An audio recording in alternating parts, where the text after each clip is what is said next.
Welcome to the Fantasy Throwdown Podcast, bringing you the latest in sports news, fantasy analysis, and opinions. Don't forget the hot takes. Can't have a sports show without hot takes these days. What about hot cakes, though? I want some hot cakes. Now here's your host, ready to jump into the thick of things, Dwayne Callender. Good morning and welcome to the show, everybody. Got a lot to talk about because we've got NBA and, of course, the beginning of the NFL playoffs. Obviously, in the NBA, the talk of the town and just basically the league in general is James Harden. I mean, Harden, again, burying the Warriors Thursday night with a 44-point, 10-rebound, 15-assist game, including a game-winning three-pointer with Draymond Green and Klay Thompson draped over him. Obviously, everyone's talking about how dominant Harden has been this year, but we're getting a little bit crazy with some of the talk because Rockets GM Daryl Morey basically said the following: you could argue for him as the best offensive player of all time. Let's be clear, Harden is having another MVP season, well deserved. He's going off. He's averaging 33 points a game. But let's be clear about the rationale behind how those points are getting gathered.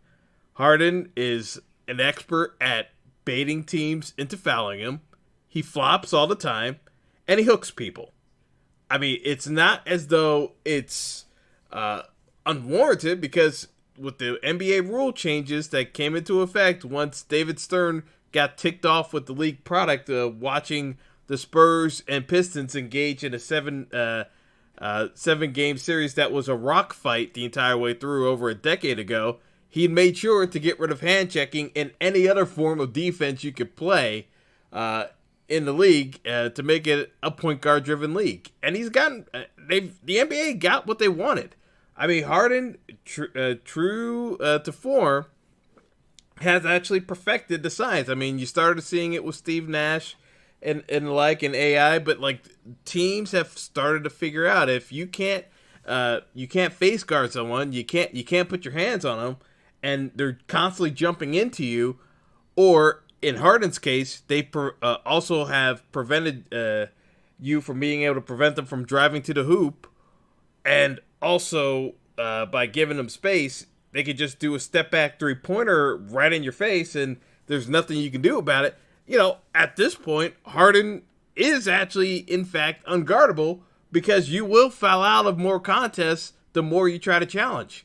The only way to get Harden off his game right now is to just deny him the ball entirely and just be comfortable with the fact that you're going to give up 30-plus points to the likes of Austin Rivers or Gerald Green because that's really what's going to take. You're going to have to deny Harden the ball as much as humanly possible and just hope that the other guys don't absolutely crush you. Because at this point, Harden has scored 40 points in 5 consecutive games, and the only guys who actually do that in league history are Kobe Bryant, Michael Jordan, and Allen Iverson in the past 50 years. Again, this is 2 guys in the modern era, and I kind of move, and I say modern era because I say the Jordan years, again, when you can actually play defense and hand check folks, it's a different period in NBA history. You have to take it into context as to how things are going. So I would say in terms of the league right now, you've got Harden doing things that no one else is doing because based off of the stats alone, Harden has now drained 100 step-back threes this season. Now, the guy in second place is one of my personal favorites, Luka Doncic, who is the NBA Rookie of the Year. It's not close.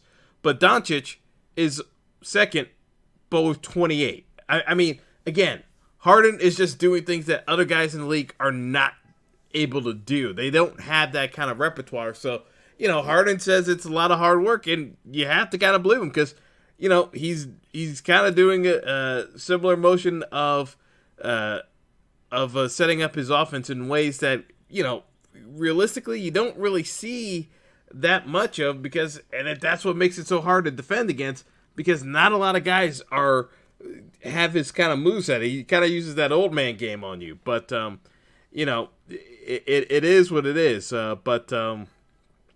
Yeah, Harden right now is making an easy case for MVP again this year. I would say Giannis is also right up there. Yeah, I mean, obviously you can make cases for LeBron as usual, and Kawhi Leonard up in Toronto. Although Kawhi had a rude welcome home back to San Antonio the other night, but I fully expect the Raptors to bounce back. But anyway, let's get into the NFL action coming up later today. Obviously, we have the Wildcard round and some interesting matchups, to say the least, because I kind of look at this slate as a couple of games that, the lines don't quite make a whole lot of sense. So I'll just kind of parse through it, and we'll take it from there. So the first game up, we've got the Houston Texans hosting the Indianapolis Colts. Texans are favored by, and depending on the sports book you're looking at, they could be favored by 1, they could be favored by 1.5, they could be favored by 2 points. But realistically, the Texans are not clearly favored, because usually when you see a line where it's less than 3 points, that means folks don't trust the home team in terms of the odds makers, and that's why the line's so low. To me, this is a clear case that the Colts are a better team than the Texans. I mean, the only reason why the line is favoring the Texans is because they're the home team. And I'll get to another line that didn't quite make a whole lot of sense to me. But the long and short of it is that, the Texans, even though they came in with an 11-5 record, they played one of the easiest schedules in the NFL, if not the easiest. It depends on how you want to rate out the actual strength of schedule metric. They have different measures, but regardless, so they're in the, I would say, bottom 3 or top 3, depending on how you look at it, in terms of easiest schedules. It really was a cakewalk. So the winning streak the Texans went on, realistically, they were all playing bottom feeding teams. So again, making the playoffs should have been a given for this squad. The problem is that the way they got there still kind of shows a lot of the problems with this team. I love Deshaun Watson, don't get me wrong. But my issue with this team, and I've addressed it before, I have severe doubts about the coaching ability of Bill O'Brien, and I have no confidence in this defense being able to show up. Despite the fact that they've got Jadeveon Clowney and J.J. Watt, this defense consistently struggles to get pass rushes when they should be able to get a pass rush.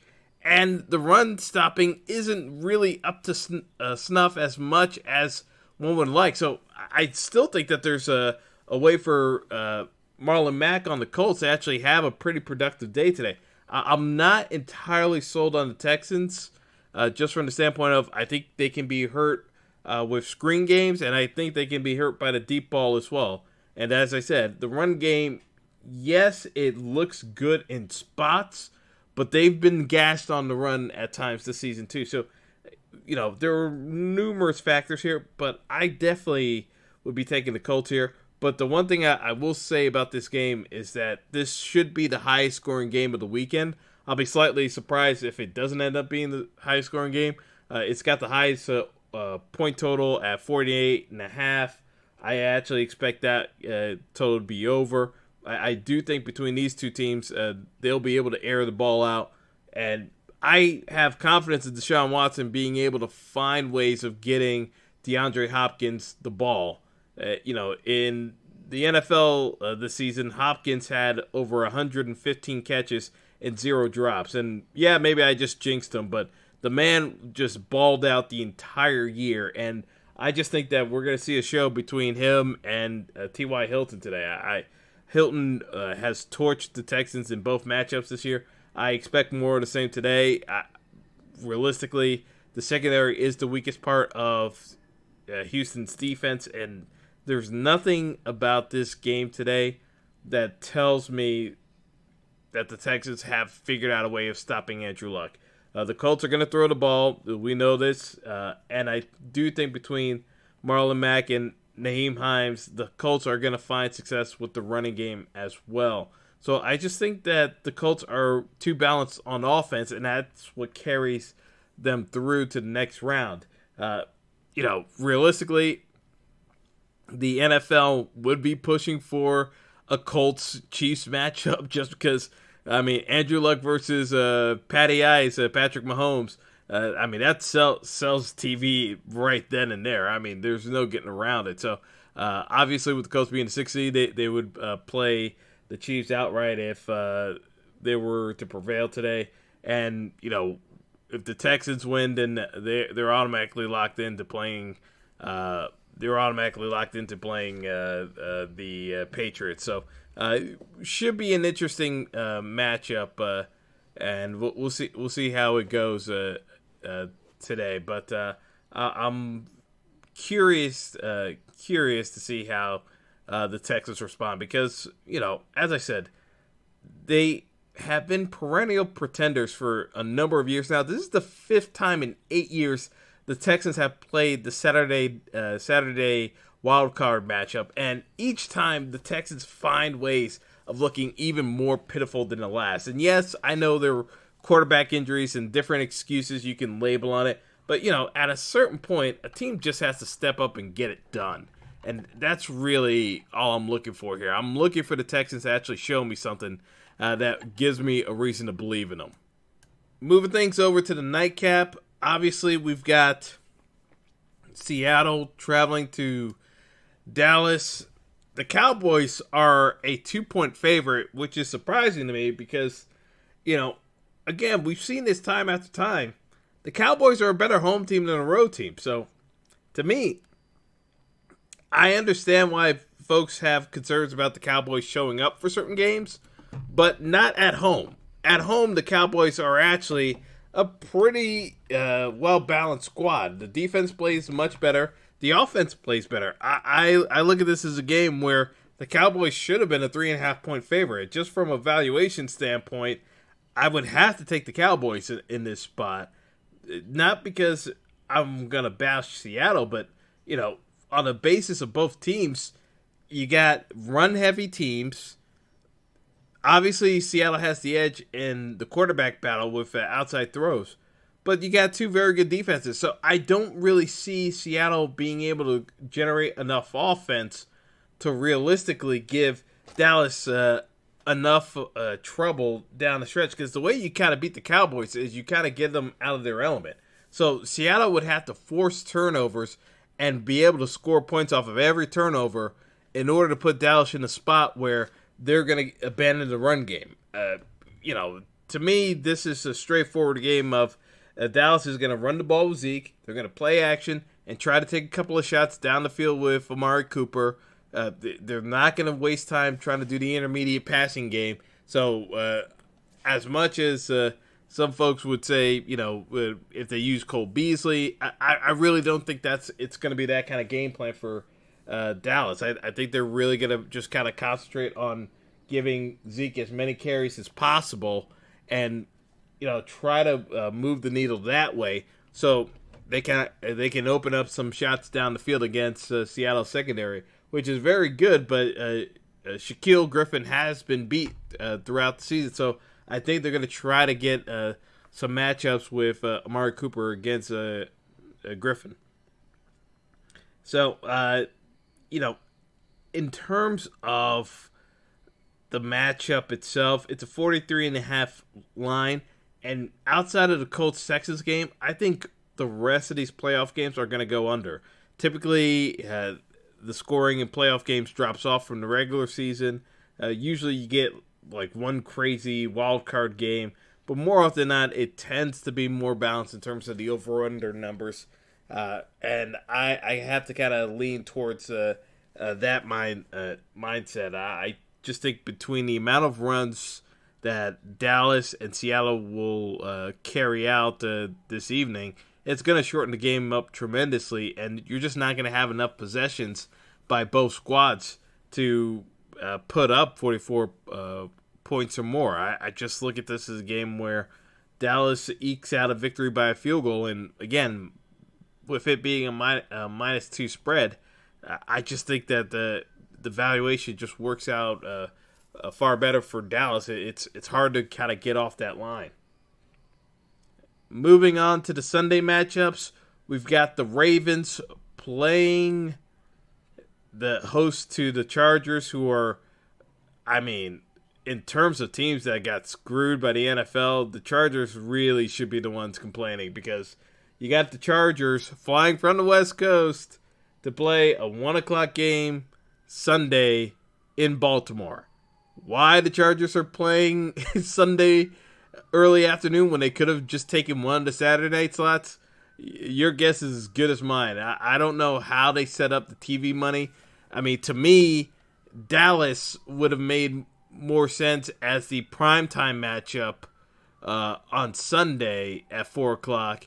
And then you could have just had the Chargers and Ravens play either that 4 o'clock game on Saturday, and then you have the Eagles-Bears Saturday, and then you slide the Texans and Colts to early Sunday. But, I just don't really get how the Chargers ended up getting the short end of the stick here, because, again, a 1 o'clock game on the East Coast is going to be 10 a.m. Pacific time in terms of their body clocks. It's just not really a fair ask of a team, especially when you had more than enough time to set up these playoff schedules to at least balance it out for the rest of the squads traveling. I mean, Seattle got the late night, the evening game slot, so it's just a rough draw, in my opinion, if you're a Chargers fan. But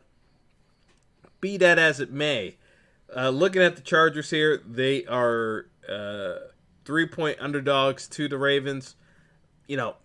Really tight game here, 41.5 total, and I'm kind of gauging this from the standpoint of, if Melvin Gordon were healthy, people would be more in favor of the Chargers. And I know Baltimore came into San Diego, played the tails off, and just took it to the Chargers and got the W. I get it. I'm not going to dispute that. The one concern I have with Baltimore is the fact that they played about as well as they could play against the Chargers, because, again, when you're playing against the offense the Ravens have with Lamar Jackson, it is very hard to prepare for.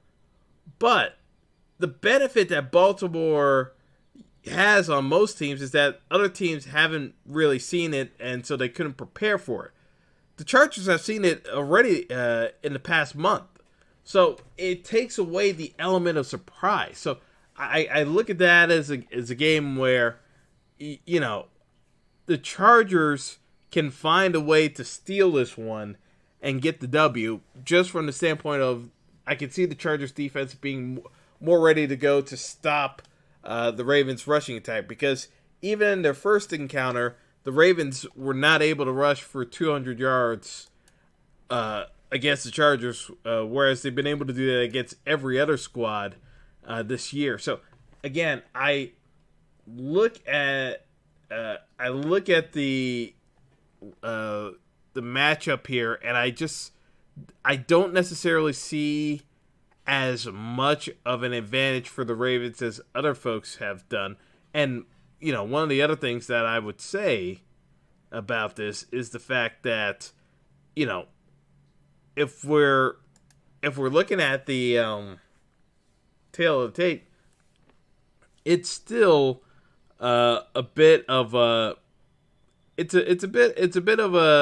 adjustment curve for the Ravens, because you got a rookie making his first playoff start in Lamar Jackson, and I don't really know if the Ravens are going to be able to put up enough points to get it done against the Chargers.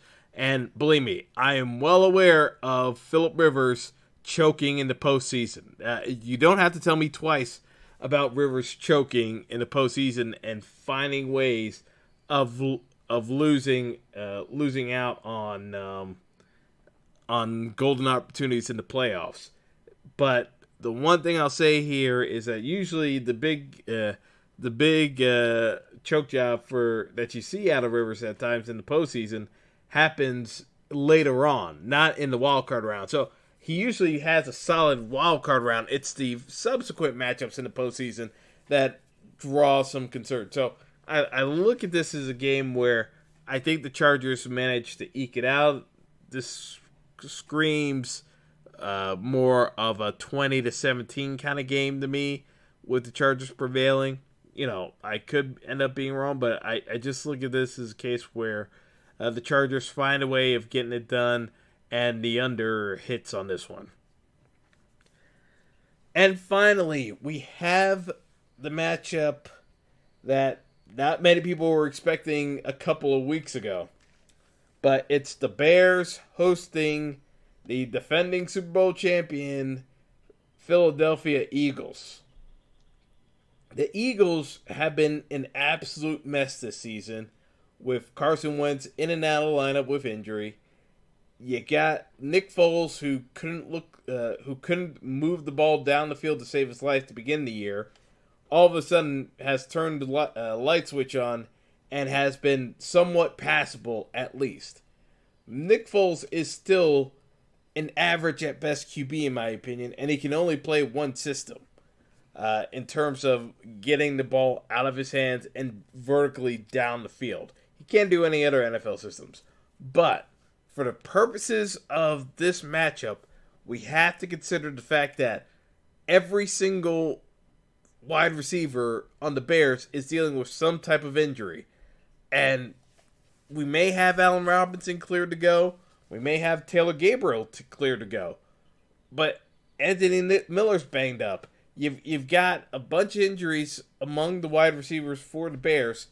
From a catching standpoint, you're looking at Tariq Cohen, because Jordan Howard's, he's caught a couple of balls, but it's still not his natural position if you're going off of the game tape. And Trey Burton has been in and out of the offensive game plans week after week this season. So he'll go weeks at a time without catching a pass, and that's just the way it goes.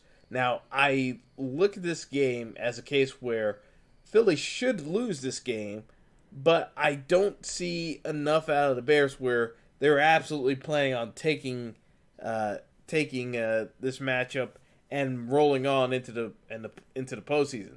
The Bears come across as more happy that it worked out this year, but they never really made a true commitment to this squad to improve the offense significantly with some additional free agents outside of Robinson and Burton. Now, at the end of the day, the Bears are always going to hang their hat on their defense, but I have to say that,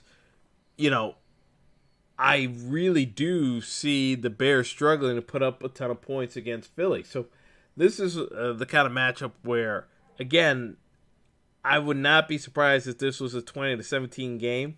But the issue is that from every metric, the Bears' offense is so hot and cold that I would not be shocked if Philly holds the Bears under 20 points. And at that point, it's a crapshoot because Philly is going to try to push the ball down the field.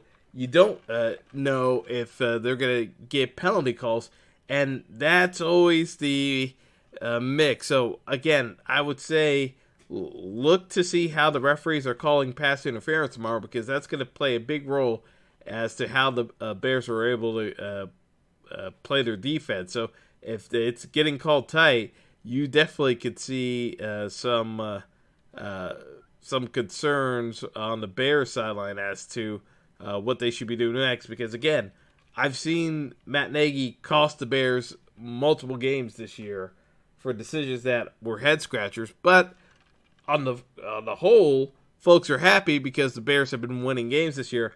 I just look at it as more of a reflection of the talent that's currently on the squad rather than the actual head coach himself. But we shall find out as we progress further into the playoffs, because it is an interesting mix of games, I have to admit. And even with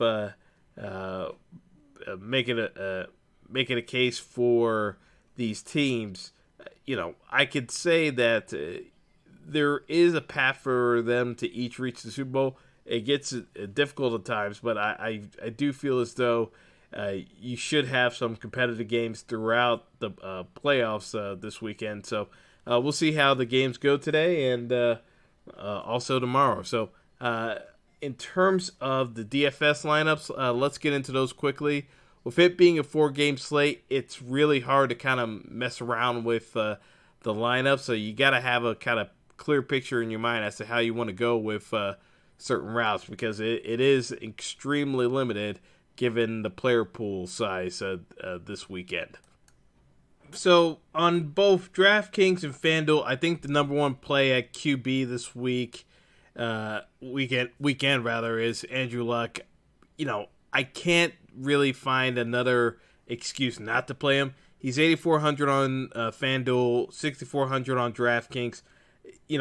The only other play you can really go with and just say that value-wise you're going to get more bang for your buck is trying to play Watson and see if the Texans can get a couple of big hitters against the Colts defense. But outside of that, those are the top two plays.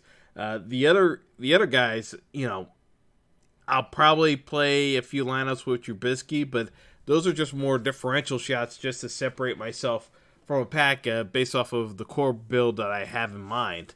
More than anything else, it's not indicative of where I'm getting value at anywhere else in the lineup. So at QB, it's going to be a concentration of that Indy Houston game, and then a little a few side lineups with Trubisky, but that's about it as a one-off. But at running back, this is a Ezekiel Elliott week. I mean, you can get cute and try to fade Zeke, but odds are you're going to have Zeke in your lineup. He's 8,800 on FanDuel. DraftKings, he should be running at around $9,000, and it's set it and forget it. I was trying to find another way of going about it. The only other play you can try to do if you were doing a premium player is Melvin Gordon as a differential and fade Zeke by using Gordon instead and try to zig where other guys are zagging. But I just think it's too cute of a play. If I was going to do that, I would rather just line up both Zeke and Melvin Gordon and just pay up at running back, because there are some cheap wide receiver options to go with. So that's where I would be leaning towards from a fantasy perspective. At the wide receiver spot, again, just piling on from what I said earlier on the over-under totals. The play here is T.Y. Hilton and DeAndre Hopkins. So 1 and 2, but I'm going to be playing both of them together. To me, it just makes a bunch of sense. You get more bang for your buck out of these two than pretty much any other combo on the slate today. And you hope for the shootout, but realistically, trying to play some of these other options. Yes, I know you can play Amari Cooper, but it's not exactly an easy play. So I could easily see folks fading Cooper, and I wouldn't have a problem with it, just because I know that it's tough to kind of get there at times. He's gonna run you 6,700 on FanDuel, and then on DraftKings, Amari Cooper's 7,500. So again, some of these price points, it's really hard dealing with some of the receiver prices, because I don't like Keenan Allen this week. The Ravens secondary is very stout, and it's going to be hard for him to get open early and often. Plus, Doug Baldwin, even though he's been creeping up the ladder in terms of production at Disney, that doesn't necessarily mean he's immediately getting offered something once he's it doesn't mean Doug Baldwin's going to be offered up any special kind of treatment from Russell Wilson, just because, from a standpoint of Dallas's defense, they're not going to roll over any additional coverage to the likes of Tyler Lockett. It's going to be straight up play defense and then have safety over the top. It just doesn't come across as though there's going to be any easy points from the wide receiver spot. That's why I would rather just pay up for Hopkins and Hilton, because I know they're going to get the volume. And then you can go cheap with the likes of Dontrell Inman, Kiki Kuti. You could do even DeAndre Carter on the Texans.